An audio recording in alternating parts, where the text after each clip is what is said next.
Hey everyone, my name is Nick Scott. I'm a leader in SC&H's data analytics practice, and today we're going to be talking about the engine that powers data-driven organizations.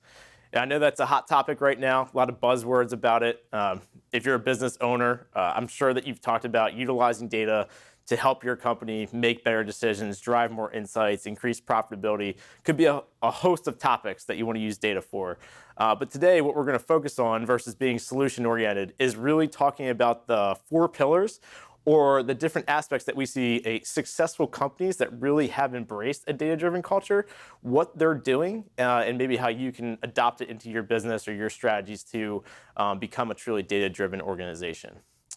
So the first thing that we really want to hit on is a topic that is common amongst really any IT business transformation project. No dissimilarities here with what's going on in the analytics world is defining an executive vision. So this is making sure that we have a top-down mentality as to the outcomes that we want to achieve by utilizing data to make decisions, and making sure we have buy-in from the appropriate stakeholders, so that way you know as you go on and you embrace these projects or these engagements that you're going to have the, I would say, just the oomph to make sure you get things across the finish line. So not only is it also the buy-in, but one of the first things that we do when we come out, we're doing a data strategy project, or we're basically figuring out how to get started with one of these initiatives, is just making sure we spend the appropriate amount of time conducting interviewing sessions with the executive team to make sure that we're defining the right outcomes and they're really just speaking the same language as the business to make sure data is going to be supplementing the decisions that they're making. I can't tell you how many times that we get into a room and maybe it's the CFO, the CMO, you're talking about the business, and you would think that they're on the same page about the topics that they are very important to them, what they look at day in and day out, and it can vary. So just making sure that you spend the appropriate amount of time documenting that, coming up with an overarching vision is so important, because anything you do after that fact can be measured against that, and you basically have a blueprint for every decision that needs to be made going forward. So that's number one, making sure that we have that executive vision, making sure that the car that we have here is going to pick the appropriate path to drive on, and that we're not going to get off that path as we're moving forward. The second item that we really see being important is just assembling the right team. This carries some of the same elements that we see with item number 1, but it's making sure that, again, we have the appropriate representation from the business driving these sorts of initiatives, because they're the people who are ultimately going to be using the end state solution or utilizing the data to make decisions. We want to make sure that we have functional experts leading teams or leading the initiatives, so that way there always is that buy-in throughout a project, and that nothing is getting overly technical.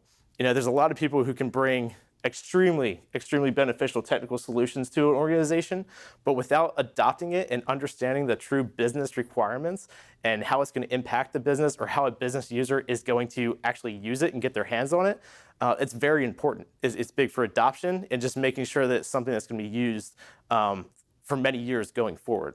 So just assembling that right team, putting industry experts in front of it, people that understand the business problems that you're trying to solve. There's just immense benefit with putting those members on that team instead of just technical people who can execute the end game.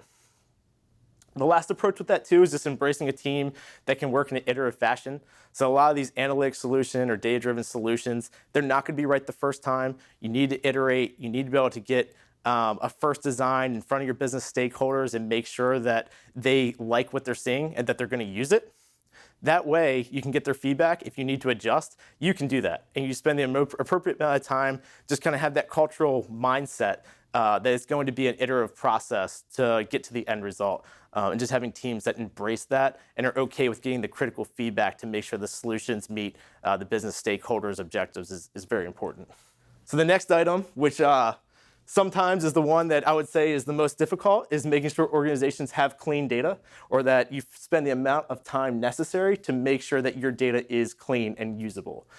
This is one of the items that stops organizations from actually embracing some of these projects.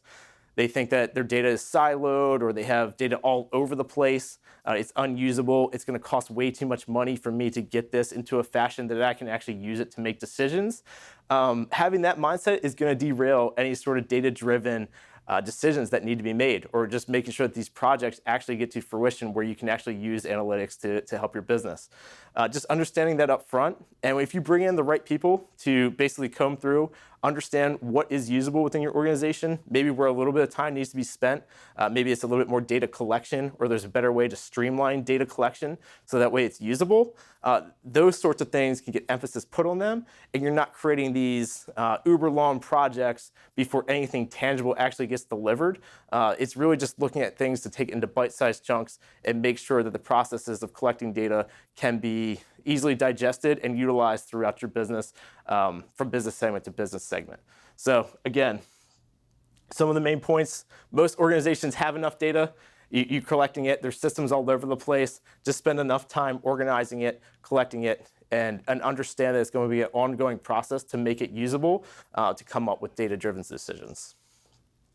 And the last thing I want to highlight is really just embracing the cycle. So as I mentioned before, iterative processes are something that are highly adopted when it comes to analytical solutions or involving statistics, data in your decision making. Is the first model might not always be perfect. The first iteration of what you put out might not always be perfect.